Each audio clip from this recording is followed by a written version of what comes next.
Hello students, welcome to IQ learnings.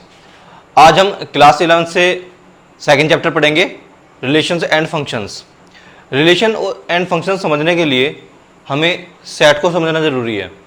तो हमने set पढ़ाया है, अगर आपने वीडियो नहीं देखी आप सेट की वीडियोस देख सकते हैं। देखिए, सेट का जो बेसिक कॉन्सेप्ट है, सेट क्या होता है, किस तरह से उसको रिप्रेजेंट किया जाता है, वही कॉन्सेप्ट हम रिलेशन एंड फंक्शन में भी यूज करते हैं। जैसे अगर हम सेट हमने पढ़ा है तो सेट से स्टार्ट करते हैं। सबसे पहले जो हम पढ़ते हैं रिलेशन फंक्शन होती है Cartesian product of sets. Cartesian product of sets. अब कार्टेशियन प्रोडक्ट क्या होती है? मान लीजिए हमें दो सेट गिवन है, ए एंड बी। ये दो नॉन एम्प्टी सेट हैं और हम ए और बी की कार्टेशियन प्रोडक्ट फाइंड करनी है, तो उसको हम रिप्रेजेंट करते हैं ए क्रॉस बी। तो ये कार्टेशियन प्रोडक्ट होती है और इसका जो मतलब होता है वो होता है ordered pair A B such that A belongs to A and B belongs to B. इसको हम बोलते हैं ऑर्डर्ड पेयर। Ordered pair. अब ऑर्डर्ड पेयर का मतलब क्या होता है? ऑर्डर्ड पेयर का मतलब होता है जो ये एलिमेंट्स हमने लिखे हैं और बी, इनका जो ऑर्डर होता है वो फिक्स होता है। हम ऑर्डर चेंज नहीं कर सकते, यानी इसको बी ए नहीं लिख सकते। तो ये ऑर्डर फिक्स होता है, इसलिए इसको ऑर्डर्ड पेयर बोलते हैं।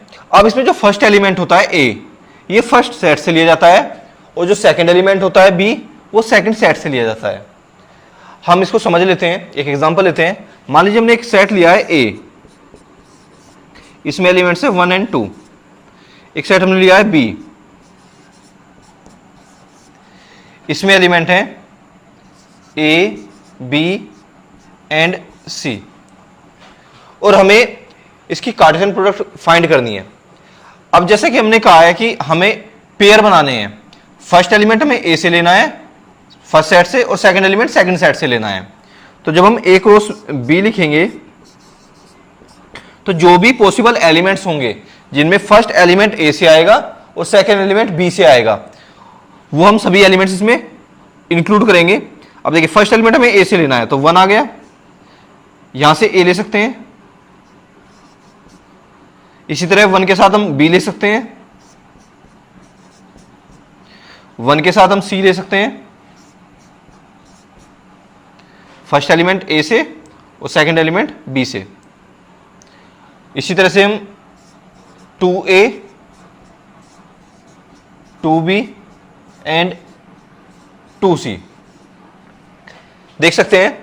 इसमें जो हमने एलिमेंट्स लिखे हैं, फर्स्ट एलिमेंट ए से लिया गया है और सेकंड एलिमेंट बी से लिया गया है। या यूं कहें कि अगर हम इसको सेट की फॉर्म में लिखें, देखिए ये हमने सपोज ए सेट लिया है, ये बी है, यहाँ पे 1 2 है, यहाँ पर ए बी सी है। तो देखिए, फर्स्ट एलिमेंट इससे लेना है, सेकंड इससे लेना है, तो ये हो सकता है 1 फर्स्ट इससे सेकंड इससे, 1 ए हो जाएगा, 1 बी हो जाएगा, 1 सी हो जाएगा। इसी तरह फर्स्ट एलिमेंट इससे लेंगे, ये 2a 2b एंड 2c।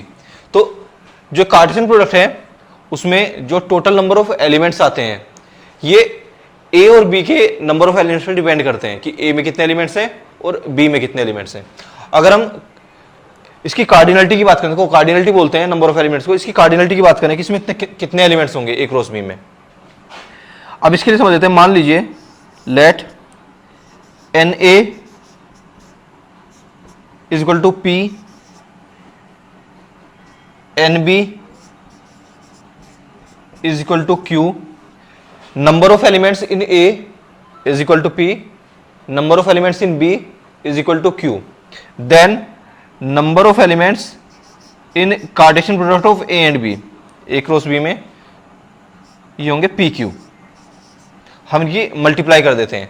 अब अगर हम यहाँ पे देखें, नंबर ऑफ एलिमेंट्स A में कितने थे 2, B में 3, तो 2 और 3 की मल्टीप्लाई करेंगे 6।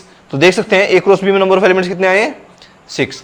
तो जो कार्टेशियन प्रोडक्ट होती है उसमें नंबर ऑफ एलिमेंट्स, हम number of elements in A and number of elements in B जो भी होते हैं उनकी प्रोडक्ट कर देते हैं, उनकी मल्टीप्लाई कर देते हैं, वो ए क्रॉस बी की कार्डिनलिटी आ जाती है, उसमें नंबर ऑफ एलिमेंट्स आ जाते हैं। अब मान लीजिए हमें दो ऑर्डर्ड पेयर हैं, वो इक्वल गिवन है।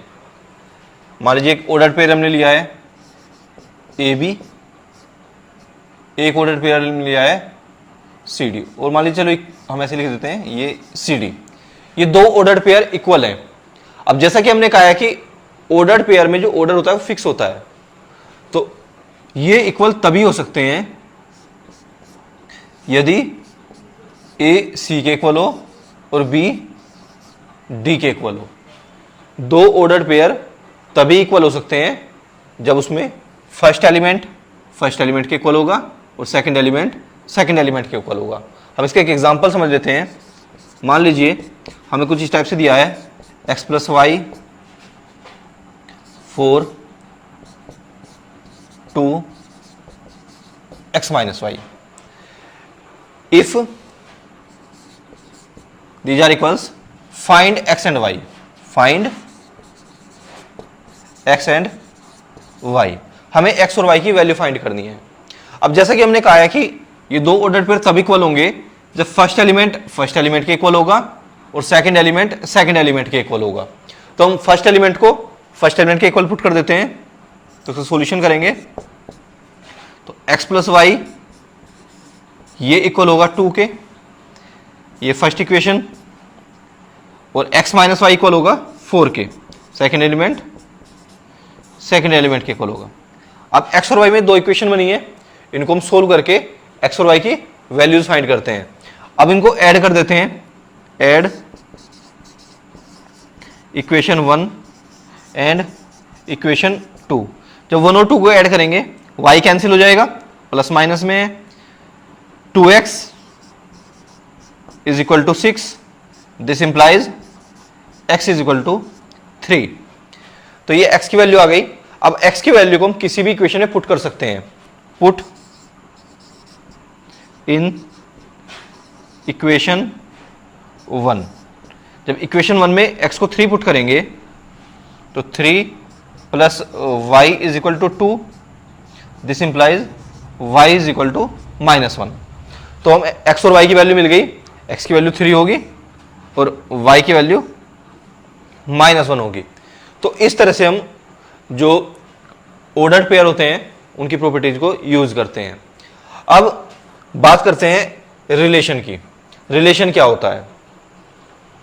देखिए, जैसे एक चीज और समझ लेते हैं पहले। जैसे हमने यहां पे ऑर्डर्ड पेयर लिया 2 सेट्स का लिए, इसी तरह से अगर हम एक से ज्यादा सेट हैं, मान लीजिए एक रो से ए लिखा है हमने, तो एक रो से का मतलब क्या होगा कि ये भी इसी फॉर्म में हो गया, बस यहां पर दोनों एलिमेंट्स, क्योंकि फर्स्ट एलिमेंट भी इसी से आना है सेकंड भी आना है, तो ए बी दोनों एलिमेंट्स ए से लिए जाते हैं। ठीक है, अगर सिमिलर सेट है। इसी तरह से अगर एक से ज्यादा सेट हैं, मान लीजिए हमें 3 सेट्स दिए हैं, ए क्रॉस बी क्रॉस सी, हमें इनकी कार्टेशियन प्रोडक्ट फाइंड करनी है, तो ये आती है A B C such that A belongs to A, B belongs to B and C belongs to C. इसको बोलते हैं ऑर्डर्ड ट्रिपलेट्स। ऑर्डर्ड ट्रिपलेट, तो ट्रिपल 3 एलिमेंट है, ट्रिपलेट बोलेंगे। ऑर्डर का मतलब पोजीशन फिक्स होगी। तो अब बात करते हैं रिलेशन की, कि रिलेशन क्या होता है। अब जैसे हमने 2 सेट पे कार्टेशियन प्रोडक्ट डिफाइन की है। एक सेट हमने ए लिया है, एक सेट हमने बी लिया है। इसमें कुछ एलिमेंट्स हैं, मान लीजिए यहाँ पे 1 2 3, इधर मान लेता हूं ए बी सी डी, कुछ इस तरह से एलिमेंट्स हैं। हम ए से बी पर रिलेशन डिफाइन कर रहे हैं। अब देखिए, रिलेशन का मतलब है कि हमें ए के एलिमेंट्स को बी के एलिमेंट से रिलेट करना है, जोड़ना है किसी भी तरह से। अब क्या क्या पॉसिबिलिटीज हो सकती हैं भाई? ऐसा हो सकता है कि हम 1 को किसी एलिमेंट से ऐड जोड़ दें, एसोसिएट कर दें। मान लीजिए कि इसको 1 ए से कर दिया, बी से कर दिया, या हमने 2 को ए से कर दिया, 2 को डी से कर दिया, या 3 को सी से। वो हमारी चॉइस होती है, हम किस तरह से इसको ऐड कर रहे हैं, मतलब एसोसिएट कर रहे हैं। अब देखिए, जैसे हम जब एसोसिएट करते हैं तो ये अगर हम सभी एलिमेंट्स को सभी एलिमेंट से जोड़ते हैं, एसोसिएट करते हैं, रिलेट करते हैं, तो वो कार्टेशियन प्रोडक्ट होती है। अगर हम कुछ पर्टिकुलर इसमें से एलिमेंट ले रहे हैं कि हमने ए को किसी पर्टिकुलर एलिमेंट से रिलेट किया, बी को किया, या 2 को किया, 3 को किया, अगर कुछ पर्टिकुलर, इसका मतलब क्या है कि जो हमने कार्टेशियन प्रोडक्ट ली है सेट्स की, हम उसी में से कोई एक कलेक्शन ले रहे हैं। देखिए जैसे मैं अगर कार्टेशियन प्रोडक्ट लिखूं इसकी तो क्या होंगे, A 1B 1C 1D 2A 2B 2C 2D 3A 3B 3C 3D, तो 12 एलिमेंट्स आएंगे। अगर मैं इसमें से कुछ रिलेशन ले रहा हूं, मान लीजिए मैं ले रहा हूं ये 1A जो मैंने लिखा है, 1B 2A 2D 3B and 3C। तुम देख सकते हैं जो कार्टेशियन प्रोडक्ट होगी हमारी ए और बी की, उसी का एक सबसेट लिया गया है। तो इसका मतलब यह है कि जो रिलेशन होता है वो कार्टेशियन प्रोडक्ट का ही एक सबसेट होता है, यानी कार्टेशियन प्रोडक्ट की जो कलेक्शन आता है उसी में से कुछ एलिमेंट से लेकर एक अलग सेट बना लिया जाता है, वो ए से बी पर रिलेशन होता है। ये कॉन्सेप्ट बहुत इंपॉर्टेंट है।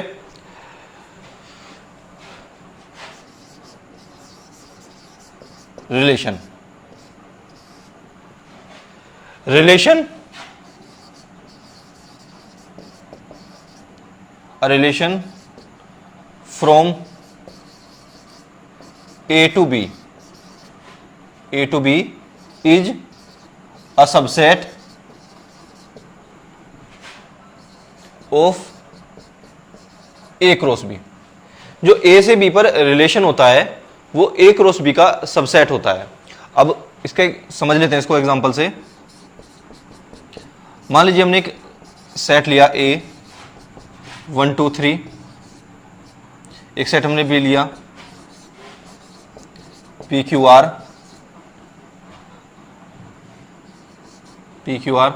और हम A क्रॉस B फाइंड कर रहे हैं, Cartesian product of A and B।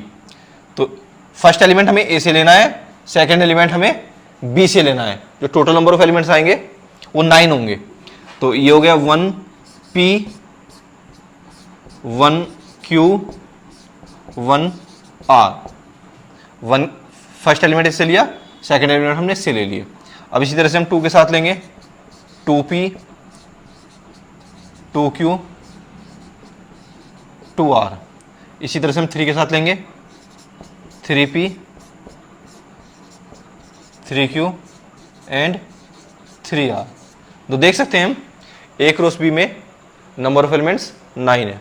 अब हमने कहा है कि हम A क्रॉस B का कोई भी सबसेट दें, वो A से B पर एक रिलेशन होता है। मान लीजिए मैंने एक R1 लिख रहा हूं, इसमें से मैंने केवल 1P और 1R ले लिया, तो ये A क्रॉस B का ही एक सबसेट है, तो ये A से B पर एक रिलेशन है। इसी तरह से मान लीजिए हमने लिया 1Q 2P 2R 3Q, तो ये भी हमने A क्रॉस B का एक सबसेट दिया है, तो ये भी A से B पर एक रिलेशन है। तो अब जैसे अगर हम इसकी बात करें, इसी को अगर मैं जिसमें फर्स्ट एलिमेंट होता है ये A में बिलोंग करता है, और जो सेकंड एलिमेंट होता है वो सेट B में बिलोंग करता है। सभी में जो A होता है सेट, इसको बोलते हैं डोमेन। जो सेट A होता है इसको हम बोलते हैं डोमेन।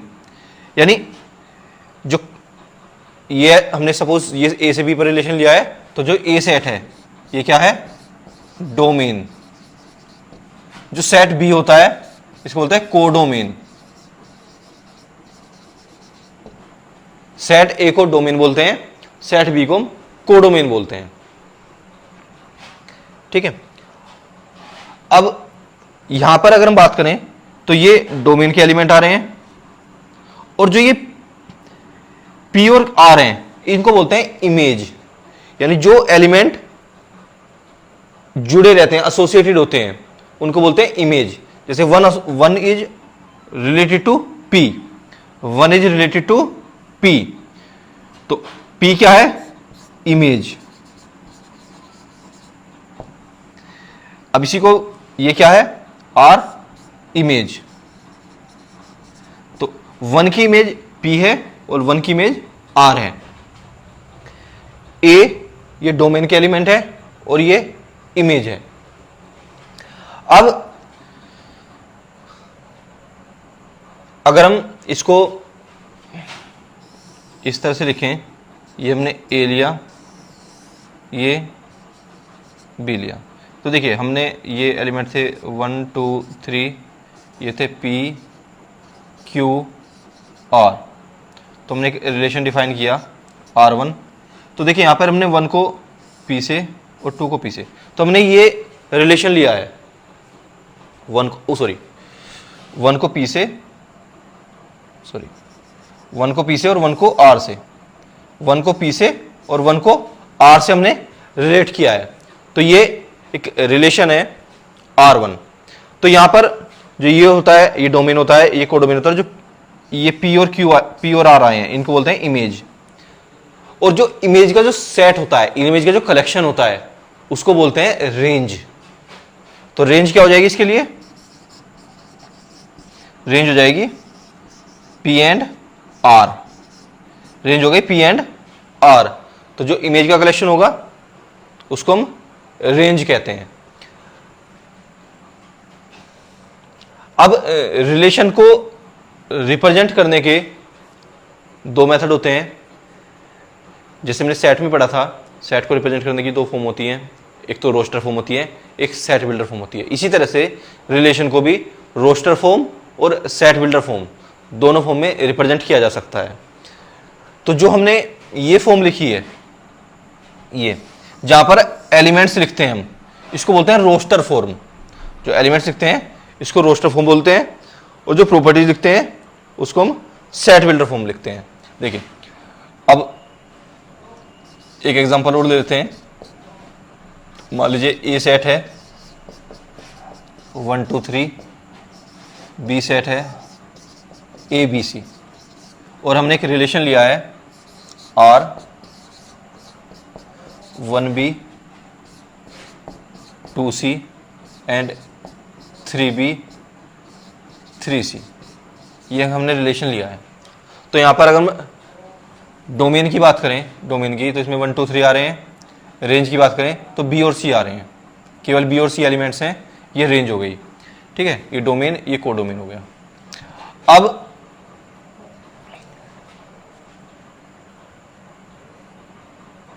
दूसरा एग्जांपल ले लेते हैं।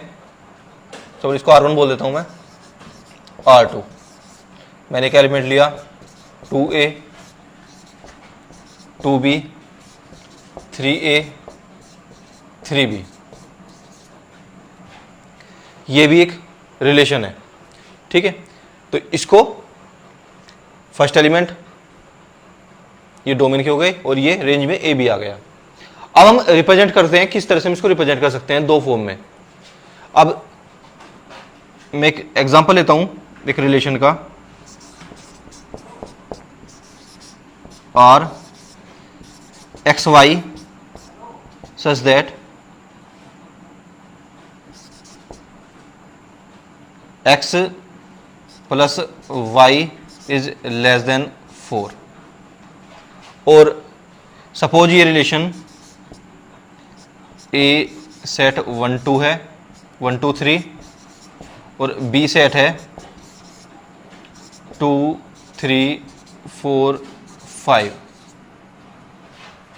तो देखिए हमने ए से बी पर एक रिलेशन डिफाइन किया है, ordered pair xy such that x plus y less than 4। अब हमें फर्स्ट एलिमेंट ए से चूज करना है, सेकंड एलिमेंट हमें बी से चूज करना है, और इस तरह से चूज करना है कि उनका सम 4 से स्मॉलर हो, लेसर हो। अब इसको, ये जो हमने फॉर्म लिखी है, इसको बोलते हैं set builder form. Set builder form. या सेट बिल्डर मेथड बोल देते हैं। इसी को अगर मैं रोस्टर फॉर्म में लिखूं, रोस्टर फॉर्म में एलिमेंट्स लिखने होते हैं, तो देखिए एक एलिमेंट यहां से चूज करें, एक यहां से, उनका सम लेस देन 4 होना चाहिए। देखिए 1 2, सम क्या होता है 3, लेस देन 4 है तो ये रिलेशन में आ जाएगा। 1 3 अगर लेते हैं, चलो एक काम कर देते हैं, यहां पे इक्वलिटी और लगा लेते हैं क्योंकि इसमें तो केवल एक एलिमेंट आ रहा है। अगर हम लेस देन 4 लेते हैं तो केवल एक एलिमेंट आएगा, ये बाकी तो 4 या 4 से ग्रेटर हो जाएंगे। अगर यहां पर लेस देन इक्वल टू लेते हैं तो देखिए कुछ एलिमेंट्स और आ जाएंगे। 1 3 आ सकता है, फिर इसमें 1 3 4 के इक्वल है, हमने इक्वलिटी भी ले ली। 2 2 ले सकते हैं,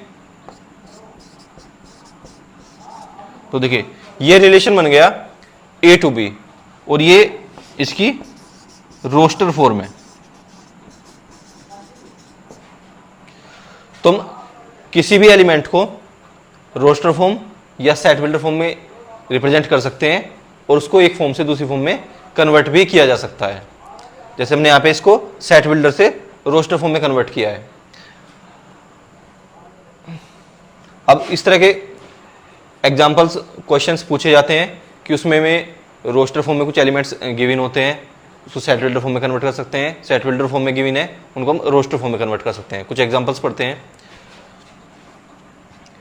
मान लीजिए ए सेट हमें गिवन है 1 2 3 4 5 और हमने रिलेशन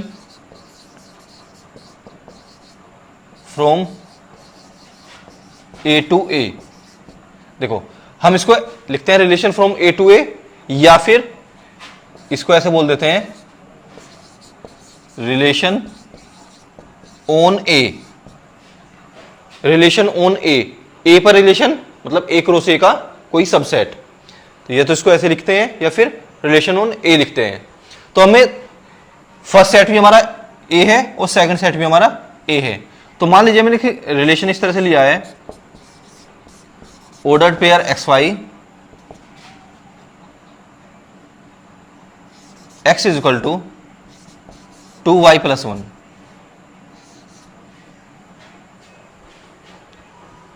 हमने एक रिलेशन इस तरह से डिफाइन किया है, x is equal to 2y plus 1। अब हमें इसको रोस्टर फॉर्म में कन्वर्ट करना है, ये सेट बिल्डर फॉर्म है, इसको हमें रोस्टर फॉर्म में कन्वर्ट करना है। अब देखिए यहां पर जो x है वो y पर डिपेंड करता है, तो y मतलब सेकंड सेट से आएगा और सेकंड सेट भी a ही है। तो इसका मतलब है कि y भी हमें इसी से चूज करना है और इस तरह से चूज करना है कि 2y प्लस 1 की वैल्यू x के इक्वल हो। तो y की हम वैल्यू पुट करके देखते हैं। देखिए मान लीजिए मैं y को 1 पुट करता हूं, इसी से पुट करना है, put y is equal to 1, तो x की वैल्यू क्या हो जाएगी 3। y को 1 पुट किया, 2 प्लस 1 3 हो जाएगा।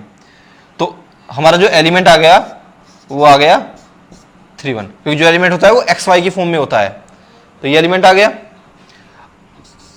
Put y is equal to 2, y को हम 2 पुट करेंगे तो x की वैल्यू आ जाएगी 2 2 जा 4 प्लस 1 5। तो एलिमेंट आ गया हमारा 5 2, ये एलिमेंट आ गया 5 2। अब मान लीजिए मैं x को y को 3 पुट करता हूं तो x की वैल्यू हो जाएगी 7, और हम देख सकते हैं ये a में बिलोंग नहीं करता। इसका मतलब है कि ये रिलेशन, ये एलिमेंट नहीं लिया जा सकता। तो हम देख सकते हैं कि रिलेशन में केवल ये 2 एलिमेंट आ रहे हैं, तो जो r है इसकी जो रोस्टर फॉर्म होगी वो होगी 3 1 एंड 5 2। तो इस तरह से हम सेट बिल्डर फॉर्म को रोस्टर फॉर्म में कन्वर्ट करते हैं।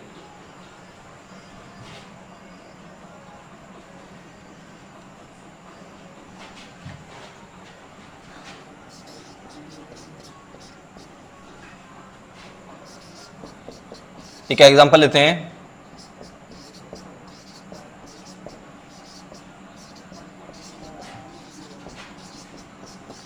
ये सेट ए गिवन है और हम एक रिलेशन डिफाइन किया है एक्स वाई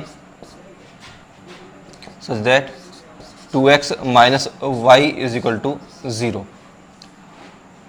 ये ए पर रिलेशन डिफाइन किया है और हमें ये रिलेशन को रोस्टर फॉर्म में कन्वर्ट करना है।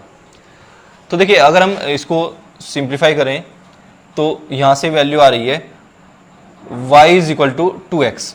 इसको राइट हैंड साइड में ले जाएंगे तो यहां से आ जाएगा y is equal to 2x, या कहें x is equal to y by 2। ठीक है, तो जब इसको हम रोस्टर फॉर्म में लिखेंगे तो जो हमें एलिमेंट्स लेने हैं वो, अब देखिए y है, इसका मतलब है कि हमेशा एक इवन नंबर होगा। 2x का मतलब क्या है, इवन नंबर होगा, और x को हमें इससे चूज करना है। तो अब हमने कहा है y इवन नंबर होगा, तो y भी a से लिया जाता है, तो y की पॉसिबिलिटी क्या हो सकती है, 2 हो सकता है, 4, 6, 8 एंड 10। तो हम वैल्यू जब लिखते हैं तो ये हो जाएगा 1 2 2 4 3 6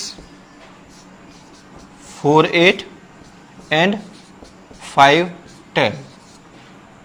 तो ये इसकी रोस्टर फॉर्म आ जाती है। तो इस तरह से हम एक फॉर्म को दूसरी फॉर्म में कन्वर्ट करते हैं। अब देखिए जैसे हम यहां पे देखें तो 1 इज रिलेटेड टू 2, तो इसको इस तरह से लिखते हैं 1 is related to 2, 2 is related to 4, 3 is related to 6, 4 is related to 8। ये तो इस तरह से लिखते हैं, या फिर सिंपली जैसे हम सेट में लिखते हैं 1 2 इसका एक एलिमेंट है, 1 2 belongs to R, 2 4 belongs to R। तो इस तरह से लिखा जाता है। अगर कोई एलिमेंट उसका नहीं है, सपोज हम कह रहे हैं कि इसमें 3 4 R में बिलोंग नहीं करता, तो हम ऐसे लिखेंगे 3 4 does not belong to R। तो ये रिलेटेड के लिए यूज करते हैं हम R, है ना। ये नोटेशन है सेट के लिए, जो कलेक्शन है रिलेशन के लिए, और ये होता है दो एलिमेंट्स रिलेशन करने के लिए। अब हम बात करते हैं फंक्शन की। ये भी बहुत इंपॉर्टेंट टॉपिक होता है फंक्शन। फंक्शन रिलेशन का ही एक स्पेशल केस होता है। देखिए जैसे रिलेशन में हम ए के एलिमेंट्स को बी के एलिमेंट से रिलेट करते हैं, फंक्शन में भी इसी तरह से रिलेट करते हैं, लेकिन उसमें हमें यह ध्यान रखना होता है कि जब हम ए का प्रत्येक एलिमेंट लेते हैं और बी का कोई यूनिक एलिमेंट लेते हैं। अब इसको समझ लेते हैं। मान लीजिए मैं एक सेट मैंने ए लिया, एक सेट मैंने बी लिया, इसमें ले रहा हूं 1 2 3 ए बी सी डी। ठीक है, चलो 4 ले लेते हैं। ये हमने दो सेट लिए, हम इसको रिलेट करना है। तो देखिए फंक्शन को स्मॉल लेटर से यूज करते हैं, एफ जी एच कुछ भी ले सकते हैं, इस तरह से ये नोटेशन होता है फंक्शन के लिए। अब जैसे मान लीजिए मैं 1 को ए से रिलेट कर रहा हूं। अब जैसे मैंने कहा कि इसका तो हमें प्रत्येक एलिमेंट लेना है, इसका हमें कोई यूनिक एलिमेंट लेना है, यानी ए के लिए केवल 1 के लिए केवल एक ही एलिमेंट होना चाहिए, चाहे हम 1 लें, ए लें, बी लें, सी लें। अब मैं ए को बी से रिलेट नहीं कर सकता, क्योंकि अब ये यूनिक नहीं रहेगा, क्योंकि ए के 1 से भी हो जाएगा, ए से भी और बी से भी। तो इसलिए हमें, हाँ 2 को हम ए से ले सकते हैं, क्योंकि 2 के लिए भी केवल एक ही एलिमेंट है ए। तो मैंने इस तरह से इनको रिलेट कर दिया। तो जो सेट ए होता है इसको बोलते हैं डोमेन, सेट बी को बोलते हैं कोडोमेन। और जो ये एलिमेंट्स आए हैं ए बी सी, ये क्या है, image. A is image of 1, B is image of, A is image of 1 and 2, B is image of 3 and C is image of 4। और जिसका कलेक्शन होता है इसको बोलते हैं रेंज। रेंज का मतलब क्या होता है, सेट कहें या कलेक्शन कहें ऑफ इमेजेस, जो इमेज होती हैं उनका कलेक्शन। तो यानी ये आ गया ए बी एंड सी, ये 3 एलिमेंट्स रेंज में आ गए। अब अगर हम डेफिनेशन की बात करें तो जैसा कि हमने कहा कि हमें ए से बी पर एक रिलेशन होता है, जहां पर हम ए के प्रत्येक एलिमेंट को बी के किसी यूनिक एलिमेंट से एसोसिएट करते हैं, जोड़ते हैं, रिलेट करते हैं। तो a function F from A to B is a relation, relation कहें या रूल कहें, relation that associates each element of A to a unique element of B। तो इसको रिलेशन बोलते हैं, रूल बोलते हैं ना, रिलेशन या रूल कोई भी यूज कर सकते हैं वर्ड। अब इसको हम इस तरह से लिखते हैं F from A to B। तो ये डोमेन हो गया, ये कोडोमेन हो गया, और जो इमेज का कलेक्शन आएगा उसको हम रेंज बोलते हैं। अब जैसे देखिए हमने कहा कि इसमें जो दो वर्ड हमने यूज किए हैं, एक तो वर्ड ये ईच है, ए का प्रत्येक एलिमेंट लेना है और बी का हमें कोई यूनिक एलिमेंट लेना है। बस ये दो चीजें हम ध्यान रखते हैं। अब इसमें मैं एक एग्जांपल और देता हूं। मान लीजिए मैंने लिया ए, ये बी लिया, ये सपोज जी हमने फंक्शन लिया 1 2 3 4 ए बी सी। तो मैंने इसको इससे रिलेट कर दिया, इसको इससे रिलेट कर दिया और 4 को ए से रिलेट कर दिया। तो देख सकते हैं 1 की इमेज बी है, यूनिक इमेज है, 2 की इमेज सी है, 4 की इमेज ए है, यूनिक इमेज मिल रही है प्रत्येक एलिमेंट की। लेकिन जो फर्स्ट कंडीशन है कि ईच एलिमेंट ऑफ ए, वो कंडीशन सेटिस्फाई नहीं होती, क्योंकि इसमें 3 ये कोई इमेज नहीं है। जबकि हम कहते हैं कि ए का प्रत्येक एलिमेंट बी के किसी न किसी एलिमेंट से एसोसिएटेड होना चाहिए, जुड़ा हुआ होना चाहिए। तो 3 हैज नो इमेज, तो इसका मतलब क्या है, ये एक फंक्शन नहीं है, नॉट अ फंक्शन। तो ये एक फंक्शन नहीं है क्योंकि 3 किसी भी एलिमेंट से एसोसिएटेड नहीं है। और एक एग्जांपल समझते हैं।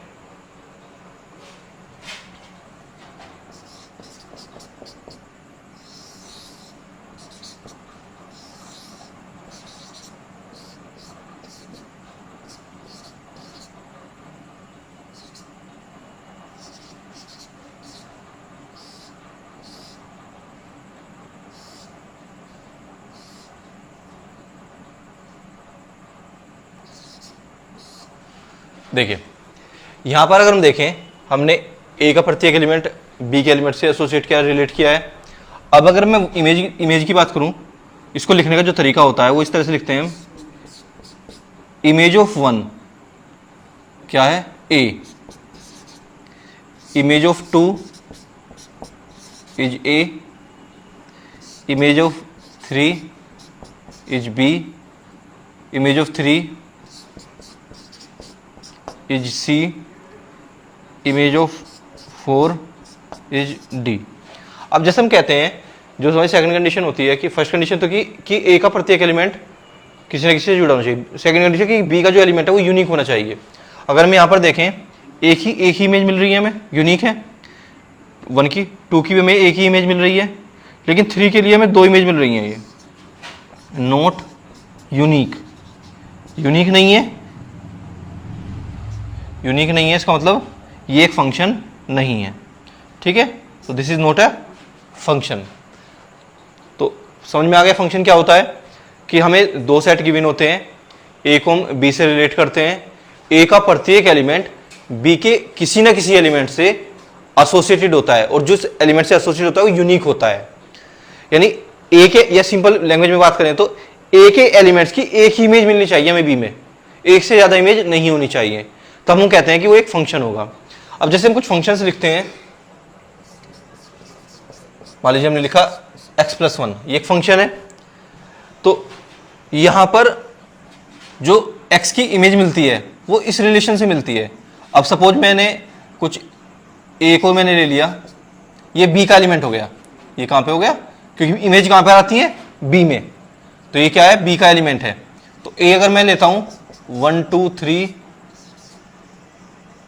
ठीक है, तो f1 हो जाएगा यहां पर 2, f2 हो जाएगा 3, f3 हो जाएगा 4। तो ये क्या आ गई, ये रेंज आ गई, इनका जो कलेक्शन होगा 2 3 4। इसको हम इस तरह से लिखते हैं, तो ये रेंज होती है। और बी कोई सेट हमें गिवन होगा, मान लीजिए कुछ भी हमें गिवन है, सपोज नेचुरल नंबर है या जो भी, मान लीजिए बी को मैं नेचुरल नंबर मान लेता हूँ, तो ये एक रिलेशन हो गया ए टू बी, और इसके फंक्शन है क्योंकि प्रत्येक एलिमेंट की हमें एक यूनिक इमेज मिल रही है। अब हम बात करते हैं कि फंक्शन के टाइप्स क्या होते हैं। अच्छा, इससे पहले कॉन्सेप्ट समझ लेते हैं, डोमेन और रेंज कैसे फाइंड करते हैं। अगर हमें फंक्शन गिवन है अलजेब्रिक फॉर्म में, तो मान लीजिए हमें फंक्शन गिवन है F x is equal to x square, और हमें ये R डिफाइंड है, R means set of real numbers, R हमें फंक्शन डिफाइंड है, और हमें इसका डोमेन, रेंज और कोडोमेन बताना है। तो जब हम एक सेट से दूसरे सेट पर फंक्शन डिफाइन करते हैं, तो जो फर्स्ट सेट होता है उसको हम बोलते हैं डोमेन, सेकंड सेट को बोलते हैं कोडोमेन। तो यहां पे अगर हम डोमेन की बात करें तो ये R हो जाएगा फर्स्ट सेट, कोडोमेन ये भी R आ जाएगा। अब बात करते हैं रेंज की, जो इंपॉर्टेंट होता है कि रेंज इंपॉर्टेंट होती है। रेंज को किस तरह से फाइंड करते हैं? रेंज का मतलब होता है कि जो ये इमेज आएगी, ये इमेज होती है एक्स की इमेज क्या है, एक्स स्क्वायर, इन जितनी भी पॉसिबल इमेज इनका सबका कलेक्शन। तो जैसे हमें पता है कि किसी भी नंबर का जो स्क्वायर होता है वो एक नॉन नेगेटिव नंबर होता है, नॉन नेगेटिव, या तो जीरो होगा या पॉजिटिव होगा। तो जो इसकी रेंज होगी, यानी ये हमेशा नॉन नेगेटिव नंबर मिलेगा, तो जो रेंज होगी वो होगी R plus, non negative real numbers का कलेक्शन। तो क्या है, set of non negative real numbers. अब डोमेन अगर पूछा जाए डेफिनेशन क्या होती है, is set where function is defined. Defined का मतलब जहां पर फंक्शन की एलिमेंट्स, जो भी हमें एलिमेंट्स दे रखे हैं डोमेन में, उनके प्रत्येक एलिमेंट की कोई ना कोई इमेज मिल जाती है। डिफाइंड का मतलब कि प्रत्येक एलिमेंट की इमेज हमें मिल जाएगी। अगर आर का हम कोई भी एलिमेंट ले डोमेन का, इसकी हमें प्रत्येक एलिमेंट की कोई ना कोई इमेज मिल जाएगी, तो उसको बोलते हैं डिफाइंड। यानी प्रत्येक एलिमेंट किसी डिफाइंड है, सेट डिफाइंड है, तो उसका मतलब प्रत्येक एलिमेंट की कोई इमेज मिल रही है। अब ये होता है इमेज का कलेक्शन। एक एग्जांपल और लेते हैं, मान लीजिए हमने लिया R डिफाइंड है, रूट एक्स माइनस 2। तो अच्छा, तो इसमें हम एक काम करते हैं, ये सपोज ये तो चूंकि डोमेन तो कुछ और होगा इसका, चलो इसको हम चेक करते हैं कि यार इसका डोमेन होगा या नहीं होगा। पहले तो हम ये चेक करते हैं कि ये सही है या गलत है ना। चलो हमने लिख दिया है। अब देखिए डोमेन, जैसा हमने डेफिनेशन बताई कि डोमेन क्या होता है, एक सेट होता है जहां पर फंक्शन डिफाइंड होता है, यानी उसके प्रत्येक एलिमेंट के लिए हमें कोई ना कोई इमेज मिल जाती है, यानी एफ एक्स की कोई ना कोई, एफ एक्स क्या होता है, इमेज, कोई ना कोई वैल्यू मिल जाएगी। अब देखिए जैसे मैं मान लीजिए यहाँ पे आर की वैल्यू 1 पुट करता हूँ, सॉरी इसके एक एलिमेंट लेता हूँ 1, मैंने 1 लिया, मैं 1 इसमें पुट करता हूँ, तो क्या आ गया, रूट -1। क्या हम किसी नेगेटिव नंबर का स्क्वायर रूट फाइंड कर सकते हैं? नहीं कर सकते। इसका मतलब है कि ये वैल्यू नहीं मिल रही, यानी ये रियल नंबर नहीं है। भाई जो इमेज आएगी वो इसी में आएगी, रियल नंबर में। इसका मतलब ये कि रियल नंबर नहीं है। तो इसका मतलब है कि 1 डोमेन का एलिमेंट नहीं हो सकता, 1 डोमेन का एलिमेंट नहीं हो सकता। तो अब डोमेन वैल्यू कैसे निकालते हैं? सपोज हमें यही गिवन है और हमें डोमेन बताना है। हमें पता है कि स्क्वायर रूट हमेशा नॉन नेगेटिव रियल नंबर्स का निकलता है, तो इसका मतलब है कि जो ये रूट के अंदर वैल्यू x -2 ये नॉन नेगेटिव होनी चाहिए। तो यानी x -2 must be greater than equal to 0। 2 को राइट हैंड साइड में ले जाएंगे, x greater than equal to 2, और ये क्या आ गया, इंटरवल 2 से बड़ी, 2 या 2 से बड़ी सभी वैल्यू। हमने सेट में पढ़ा है कि एक इंटरवल होता है जिसको हम लिखते हैं इस तरह से, 2 से इन्फिनिटी तक के, 2 से बड़े सभी नंबर आ गए इंक्लूडिंग 2। तो ये हमारा डोमेन आ गया। अब इसको हम ऐसे भी लिख सकते हैं, देखिए ये हमारा डोमेन है, या तो हम इसको 2 से छोटी सारी वैल्यू हटा दें, इसको हम ऐसे भी लिख सकते हैं r माइनस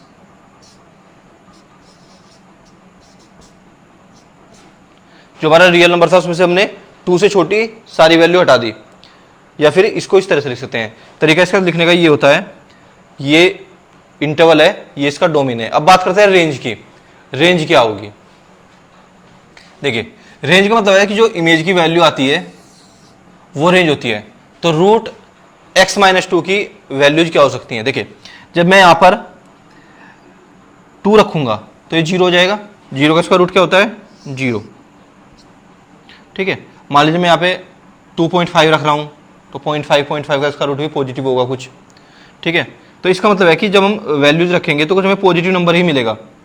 तो इसका मतलब हम कह सकते हैं कि जो r प्लस होगा वो इसकी रेंज होगी। रेंज क्या होगी? r plus, non negative real numbers. ठीक है, एक एग्जांपल और लेते हैं।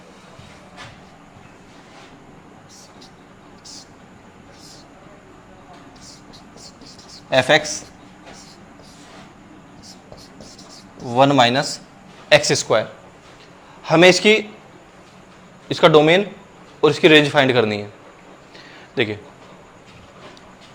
डोमेन इसका मतलब है कि ये वैल्यू डिफाइंड होनी चाहिए, इस पर मतलब वैल्यू मिल जानी चाहिए, और हमें पता है कि नॉन नेगेटिव रियल नंबर के लिए ही स्क्वायर रूट फाइंड कर सकते हैं। इसका मतलब है कि 1 minus x square must be greater than equal to 0। X square को राइट हैंड साइड में ले जाते हैं, this implies x square less than equal to 1। X square की जो वैल्यू है वो 1 या 1 से स्मॉलर होनी चाहिए। अब ये वैल्यू 1 या 1 से स्मॉलर कब होगी? 1 या 1 से स्मॉलर कब होगी? देखिए, मैं कुछ इस तरह से लिख देता हूँ। मान लीजिए मैंने यहाँ पे वैल्यू ली -1, यहाँ पे वैल्यू ली +1। ये कुछ इस तरह से इधर इनपुट होता है, ये रियल लाइन मैंने ड्रॉ कर दी। अब देखिए, अगर मैं इधर कोई नंबर देता हूँ, यानी -1 से ग्रेटर नंबर, -1 से ग्रेटर नंबर क्या होगा? ध्यान समझना। मान लीजिए मैंने लिया माइनस, ये 0 बीच में होता है, मैंने लिया -0.5 यानी -1/2। तो इसका जब स्क्वायर करेंगे ये 1/4 आएगा, यानी लेस देन 1 आ रहा है।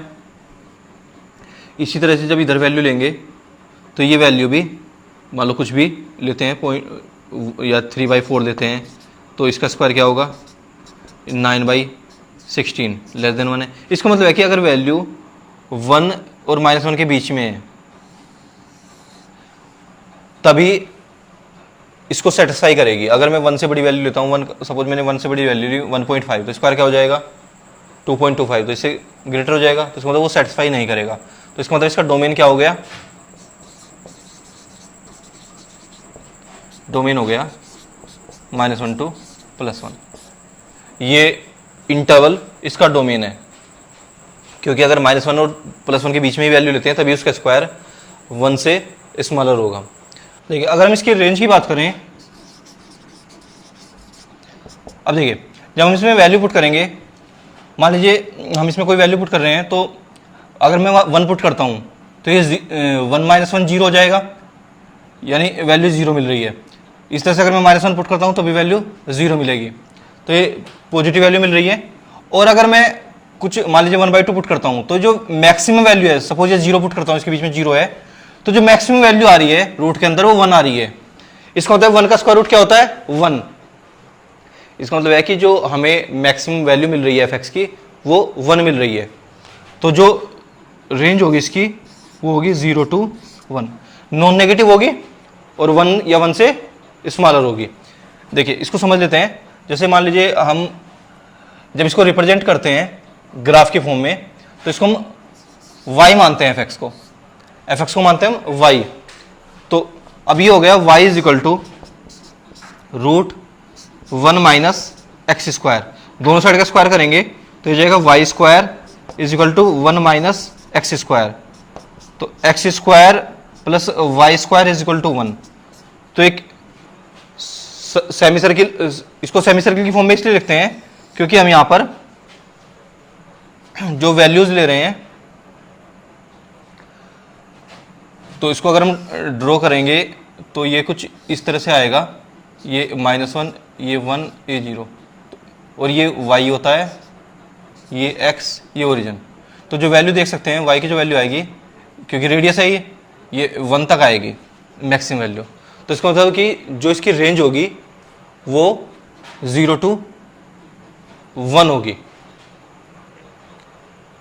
ठीक है, तो इस तरह से हम किसी भी फंक्शन की डोमेन और रेंज फाइंड कर सकते हैं।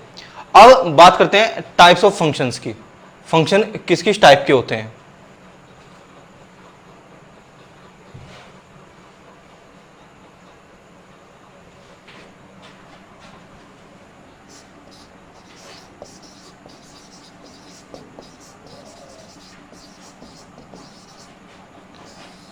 Types of function. Constant function, constant function, any function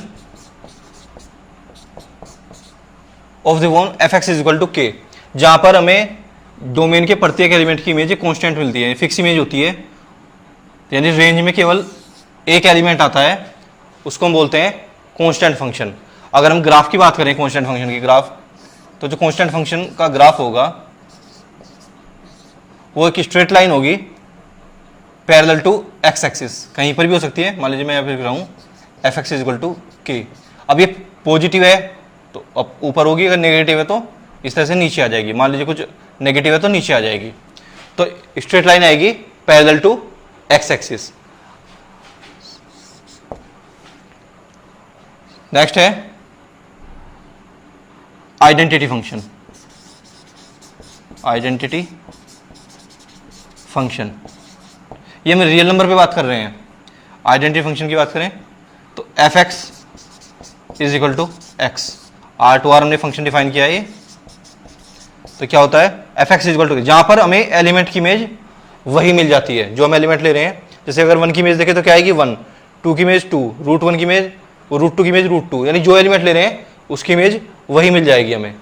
तो अब जब हम f(x) को y से डिनोट करते हैं, xy लिखते हैं एलिमेंट को, इमेज क्या लेते हैं y। तो अगर हम इसको ड्रॉ करेंगे y = x, तो स्ट्रेट लाइन आती है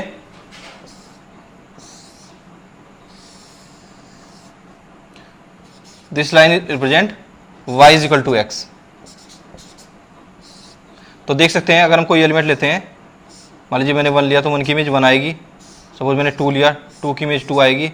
मान लीजिए मैंने -1 लिया, माइनस इमेज की -1, यानी जो भी एलिमेंट लेते हैं हमें उसकी वही इमेज मिल जाती है। तो डोमेन, कोडोमेन और रेंज सभी इसके R होंगे। तो इसको बोलते हैं आइडेंटिटी फंक्शन। तो straight line passing through origin making an angle of 45 degree with positive direction of x axis. ये हम किस तरह से एंगल बनता है ये हम जब स्ट्रेट लाइन पढ़ेंगे उसमें डिस्कस करेंगे। Polynomial function, any function f(x) of the form a0 plus a1x a2x² plus an x to the power n is known as polynomial function of degree n. Highest power of x is called degree of the polynomial. तो ये n degree का polynomial function है। हम इसको draw कर सकते हैं, n की कोई भी वैल्यू हो सकती है। फॉर एग्जाम्पल हमने लिया f(x) = x², ये क्वाड्रेटिक फंक्शन लिया है हमने, डिग्री 2 है। अगर हमें इसको ड्रॉ करना है तो देखिए हम टेबल बनाते हैं ड्रॉ करने के लिए। जैसा कि मैं बताया कि किसी भी फंक्शन को ड्रॉ करने के लिए हमें कम से कम 2 पॉइंट्स चाहिए होते हैं। हम x की वैल्यू पुट कर रहे हैं 0, x की वैल्यू 0 पुट करेंगे। y होता है f(x) को हम y भी बोल देते हैं। y की वैल्यू हो जाएगी 0। x को जब हम 1 पुट करेंगे तो y की वैल्यू 1 हो जाएगी। मान लीजिए हम x को -1 पुट कर रहे हैं तो भी y की वैल्यू +1 हो जाएगी। तो हमने हमें 3 पॉइंट्स दिए हैं, अब हम इसको ड्रॉ करते हैं। देखिए ये x ये y ओरिजिन। कुछ पॉइंट्स ले लेते हैं, ये 1 2 -1 -2 1 2 -1 -2। तो देखिए फर्स्ट पॉइंट है 0 0, x की वैल्यू 0 है, y की वैल्यू 0 है। तो ये जो ओरिजिन होता है ये पॉइंट 0 0 होता है। इसका मतलब है कि जो हमारा ग्राफ है F x equal to x square का, वो ओरिजिन से पास होता है, 0 0 से पास हो रहा है। एक पॉइंट तो ये मिल गया। x की वैल्यू 1 है, y की वैल्यू +1 है, तो 1 और 1 ये पॉइंट आ गया। x की वैल्यू भी +1 और y की वैल्यू भी +1। नेक्स्ट पॉइंट है x की वैल्यू -1 है और y की वैल्यू +1 है। x की वैल्यू -1 और y की वैल्यू +1, तो ये पॉइंट हो गया। अब हम इन पॉइंट्स को ज्वाइन कर देते हैं रनिंग एंड से।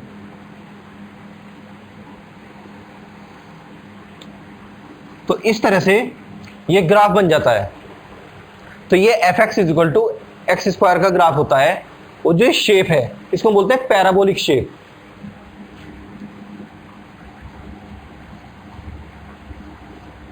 तो ये पैराबोला होता है। तो इस तरह से हम किसी भी पोलिनोमियल फंक्शन को ड्रॉ कर सकते हैं। नेक्स्ट है मॉडुलस फंक्शन। मॉडुलस फंक्शन, इसको हम एब्सोल्यूट वैल्यू फंक्शन भी कहते हैं। Absolute function, absolute value function या फिर मॉडुलस फंक्शन। मॉडुलस फंक्शन ये हम R to R real number से रियल नंबर पे डिफाइन करते हैं। And this is written as f x is equal to modulus of x. अब जैसा कि हमने कहा है कि एब्सोल्यूट वैल्यू फंक्शन होता है, तो इसकी जो वैल्यू आती है वो एब्सोल्यूट वैल्यू मिलती है, या कहेंगे नॉन नेगेटिव जो वैल्यू आती है वो हमेशा नॉन नेगेटिव रियल नंबर मिलती है, चाहे उसमें एक्स नेगेटिव हो या पॉजिटिव हो। अगर हम इसको समझें, अब हमने कहा कि एक्स कोई रियल नंबर है, डोमेन आर है इसका। तो अगर हम इसको डिफाइन करें तो कोई भी रियल नंबर या तो पॉजिटिव होगा या नेगेटिव होगा या जीरो होगा। तो हम इसको दो तरह से लिख सकते हैं, x less than zero and x greater than equal to zero. देखिए यहां पर हमने नेगेटिव लिए हैं, यहां पे नॉन नेगेटिव लिए हैं, तो हमने इसको दो पार्ट्स में डिवाइड कर दिया, नेगेटिव एंड नॉन नेगेटिव। अब हमने कहा कि x नेगेटिव होगा तब भी ये वैल्यू पॉजिटिव रहेगी। तो ऐसा कैसे हो सकता है? देखिए मान लीजिए हमने लिखा x को -2 सपोज, और हम कह रहे हैं कि अगर हम मॉडुलस ऑफ -2 लिखेंगे तो ये पॉजिटिव ही आएगी, यानी +2 ही आएगा। अब कोई नेगेटिव नंबर पॉजिटिव कैसे बनता है? अगर हम उससे पहले माइनस लगाते हैं, अगर हम इसको ऐसे लिख लें -2, तब ये +2 आएगा। तो कोई भी नेगेटिव नंबर को अगर हमें पॉजिटिव बनाना है तो उसमें हमें माइनस से मल्टीप्लाई करनी होती है। तो अब ये x एक नेगेटिव नंबर है, लेकिन इसकी वैल्यू क्या आएगी? पॉजिटिव आएगी। तो कब आएगी? जब x में हम माइनस से मल्टीप्लाई करेंगे। तो ये क्या हो जाएगा? -x। When x is less than 0 mod x is equal to -x। और अगर हम पॉजिटिव वैल्यू पुट कर रहे हैं, सपोज मैंने 2 पुट किया, तो ये एज इट इज 2 आ जाएगा। मान लीजिए 0 पुट कर रहे हैं तो वैल्यू 0 आ जाएगी। तो इसका मतलब है कि अगर नॉन नेगेटिव वैल्यू है तो एज इट इज वही नंबर हमें मिल जाता है। तो अगर x नॉन नेगेटिव है तो हमें ये x ही मिल जाएगा। तो इस तरह से हम फंक्शन को डिफाइन करते हैं। तो f(x) की वैल्यू क्या है? -x है when x is less than 0 and f(x) is equal to x when x is greater than equal to 0। तो इस तरह से हम फंक्शन को डिफाइन करते हैं। इसको बोलते हैं मॉडुलस फंक्शन या एब्सोल्यूट वैल्यू फंक्शन। अगर हम इसके ग्राफ की बात करें, इसका ग्राफ ड्रॉ करें हम, तो उसको समझ लेते हैं। ये x एक्सिस, ये y एक्सिस, ये ओरिजिन। इस तरह से हम नंबर से लेते हैं 1 2 3 -1 -2 -3 -1 -2 1 2 3। तो हमने पॉइंट्स ड्रॉ कर लिए। अब देखिए f x is equal to -x, तो हमारे पास दो फंक्शन है, एक तो है F x is equal to -x, एक है F x is equal to x। हम दोनों को ड्रॉ करते हैं।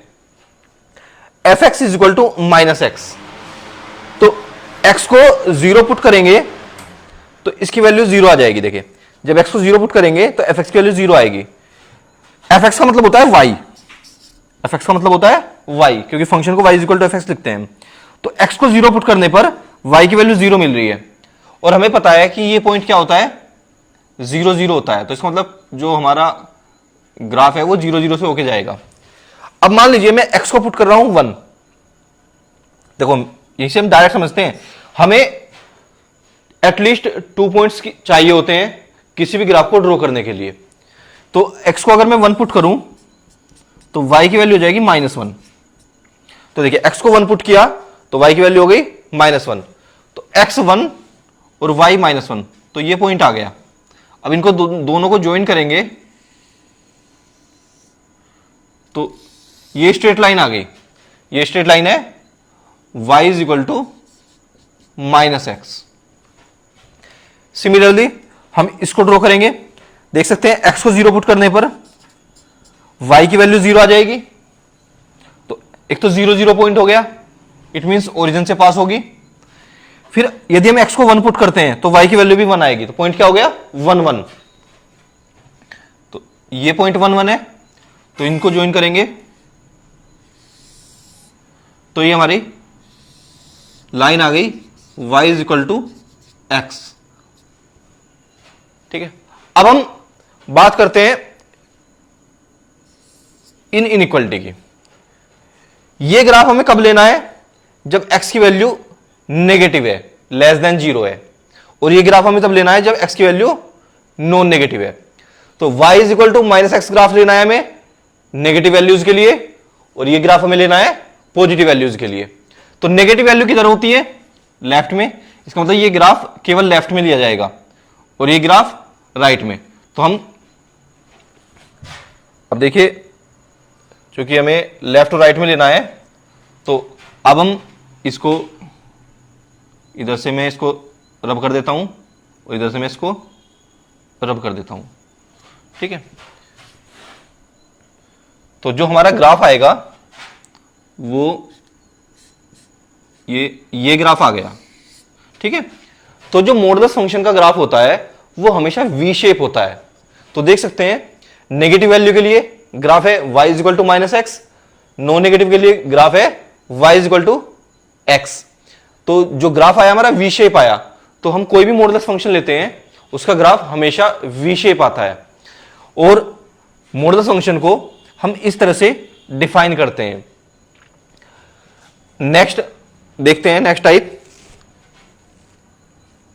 देखिए इसकी रेंज क्या होगी, इसकी रेंज भी आर ही है, देख सकते, ओ सॉरी, इसकी रेंज क्या है, R plus non negative real numbers. जो रेंज है इसकी वो क्या है, आर प्लस। तो देख सकते हैं जो y की वैल्यू आ रही है वो नॉन नेगेटिव मिल रही है हमें, तो ये क्या होगी, आर प्लस इसकी रेंज होगी। नेक्स्ट टाइप है greatest integer function. Greatest integer function, greatest integer function. देखिए ये भी हम R2 R डिफाइन करते हैं। इसको लिखा जाता है F x is equal to, इस तरह स्क्वायर ब्रैकेट्स में हम x को लिखते हैं, ये ग्रेटेस्ट इंटीजर फंक्शन होता है।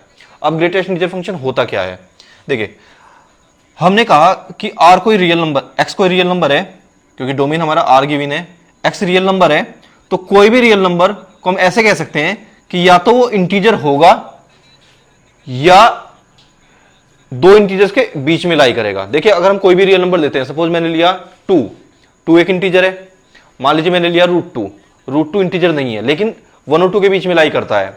मैंने लिया 5/2 इंटीजर नहीं है, 2 और 3 के बीच में लाई करता है। इसी तरह से अगर हम कोई भी रियल नंबर लेते हैं या तो वो इंटीजर होगा या किन्हीं दो इंटीजर्स के बीच में लाई करेगा। तो अगर x इंटीजर है, इफ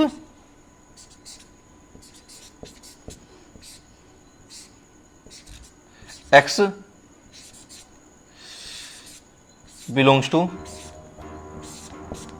z, अगर x इंटीजर है तो fx की वैल्यू x ही आ जाती है, fx की वैल्यू ये x ही आ जाएगी, क्योंकि ग्रेटेस्ट इंटीजर वही मिल गया हमें। जैसे मान लीजिए मैं सपोज मैंने यहां पर 2 पुट किया तो इसकी वैल्यू क्या हो जाएगी 2, क्योंकि ग्रेटेस्ट इंटीजर हमें 2 ही मिल रहा है। लेकिन अगर x इंटीजर नहीं है, यदि x इंटीजर नहीं है, इसका मतलब क्या है कि x किन्हीं दो इंटीजर्स के बीच में लाई करेगा। तो मान लीजिए कि x लाई करता है दो इंटीजर्स n और n+1 के बीच में। तो चूंकि x रियल नंबर है और हम कह रहे हैं कि दो इंटीजर्स के बीच में है, तो देखो देखिए हम इस तरह से कहते हैं, मान लीजिए ये n है, ये n+1 है, तो हम और x कहीं पे बीच में है, जैसे हमने कहा कि n और n+1 के बीच में है। जब हम लेफ्ट टू राइट जाते हैं तो वैल्यू इंक्रीज होती है रियल लाइन पे। तो इसका मतलब है कि हमने n को तो क्रॉस कर लिया लेकिन n+1 तक नहीं पहुंचे हैं, क्योंकि n और n+1 के बीच में है ये। तो ग्रेटेस्ट इंटीजर क्या मिल रहा है हमें n, क्योंकि n+1 तक तो अभी नहीं पहुंचे हैं। तो अगर x की वैल्यू n और n+1 के बीच में है तो ग्रेटेस्ट इंटीजर फंक्शन x की वैल्यू क्या होगी n हो जाएगी। ठीक है, अब x हम जो n है वो पॉजिटिव नेगेटिव कैसे भी हो सकता है। जैसे मान लीजिए अगर मैं कहता हूं कि x -3 और -2 के बीच में है तो ग्रेटेस्ट इंटीजर क्या है -3। तो इस तरह से इसको डिफाइन करते हैं। तो देखिए इसको डिफाइन करने के लिए क्या कहते हैं हम, when x belongs to n, ये मैं इंटीजर दे लेता हूं तो इसकी वैल्यू n हो जाएगी। अगर ये इंटीग्रल वैल्यू है तो एज इट इज वैल्यू आ जाती है। और अगर x दो इंटीजर्स के बीच में लाई करता है तो इसकी वैल्यू ये n होगी, जो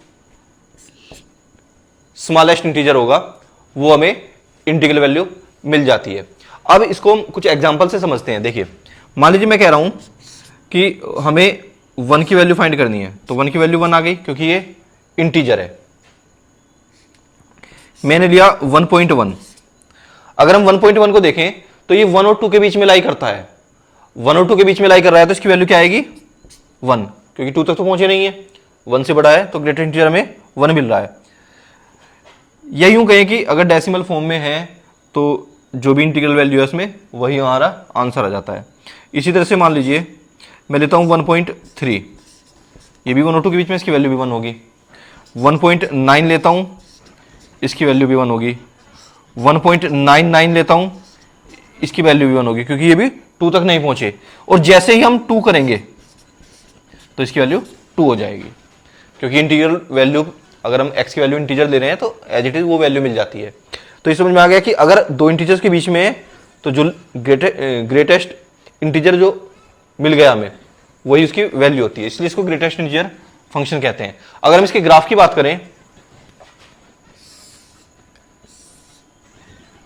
ये x, ये y, ये ओरिजिन 1 2 3 -1 -2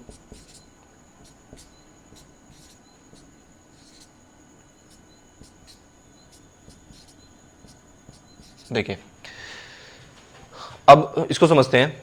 अब जैसा कि हमने कहा कि अगर वैल्यू 0 और 1 के बीच में है तो 0 पॉइंट समथिंग होगी, 0.1 0.2 या 0.99 समथिंग, 0 पॉइंट समथिंग होगी। अगर 0 और 1 के बीच में है तो ग्रेटेस्ट इंटीजर क्या मिल रहा है हमें 0। अब 0 मिल रहा है इसका मतलब y की वैल्यू 0 मिल रही है। y की 0 वैल्यू कहां होती है x एक्सिस पर। तो इसका मतलब है कि अगर वैल्यू 0 और 1 के बीच में है तो ग्राफ क्या आएगा, ये इस तरह से आएगा 0 y = 0। तो यहाँ पे 1 को हम छोड़ देंगे, 1 पे ऐसे सर्किल बना देंगे, 1 को हम इसमें इंक्लूड नहीं करेंगे, क्योंकि 1 पे तो वैल्यू 1 हो जाएगी। अब अगर 1 या 1 से ग्रेटर वैल्यू लेस देन 2 है, यानी 1 और 2 के बीच में लाई कर रही है, इंक्लूडिंग 1, तो वैल्यू क्या होगी? 1 होगी। 1 पे भी वैल्यू 1 होगी और 1 पॉइंट समथिंग होगा उस पे वैल्यू 1 रहेगी। तो अगर हम x की वैल्यू 1 और 2 के बीच में लेते हैं तो हमें वैल्यू क्या मिल जाएगी? 1 मिल जाएगी। तो 2 को छोड़ देंगे यहां पे भी, क्योंकि 2 पे वैल्यू 2 हो जाती है। इसी तरह से 2 और 3 के बीच में लेंगे तो वैल्यू 2 हो जाएगी। 3 और 4 के बीच में लेंगे तो वैल्यू 3 हो जाएगी। इसी तरह से अगर -1 और 0 के बीच में ले रहे हैं तो वैल्यू क्या हो जाएगी? -1। और देखिए चूंकि 0 पे वैल्यू 0 हो जाती है, 0 पे वैल्यू 0 हो जाती है, वो हमने 0 यहां पे ले लिया, ठीक है। और -1 पे वैल्यू -1 ही रहेगी, तो मैं इसको यहां पे छोड़ रहा हूं क्योंकि 0 मैंने यहां पे इंक्लूड कर दिया। इसी तरह से -2 और -1 के बीच में है तो वैल्यू क्या होगी? -2। -1 क्योंकि यहां पे ले चुके हैं हम, तो इसको यहां पे छोड़ दिया है। तो इस तरह से अगर हम देखें तो जो ग्राफ होता है वो स्टेयर टाइप होता है, स्टेयर की फॉर्म में, जैसे स्टेयर पे चलते हैं ना, उस तरह से ग्राफ आता है स्टेयर फॉर्म में ये। तो ये ग्रेटेस्ट इंटीजर फंक्शन होता है। तो अगर हम इसके रेंज की बात करें, देखिए डोमेन इसका क्या है? R है, कोडोमेन भी इसका R है। अगर हम रेंज की बात करें तो रेंज क्या आएगी इसकी? Z, set of integers. तो रेंज क्या होगी? Z, सेट ऑफ इंटीजर्स, ये इसकी रेंज होती है। उम्मीद है कि आपको रिलेशन फंक्शन का कॉन्सेप्ट समझ में आ गया होगा। वीडियो पसंद आया है तो वीडियो को लाइक और शेयर करें और हमारे चैनल को सब्सक्राइब करें। Thank you.